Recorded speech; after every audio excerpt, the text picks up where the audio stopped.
गेले 8 ते 10 महिन्यापासून मराठा वस्ती हा संपूर्ण परिसर झोपडपट्टीचा भाग आहे।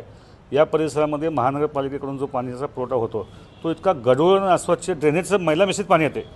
वारंवार आयुक्तांना याची कल्पना कळवली दिली, विभागीय अधिकाऱ्यांना सांगितलं, पाणी पुरवठा अधिकाऱ्यांना सांगितलं, पण हे इतके असंवेदनशील अधिकारी आहेत, यांना प्रशासक म्हणजे काय वाटतं हे यांना कळेना, यांच्यावर कोणाचा अंकुश नाही का अशी परिस्थिती आली।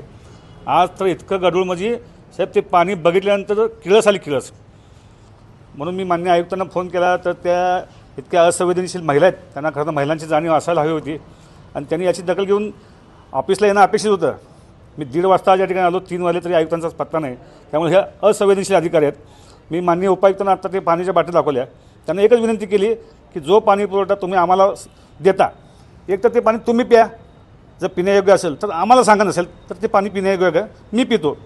तर त्यांनी ते पाणी स्वतःही पिलं नाही, मला देखील त्याला त्यांनी परवानगी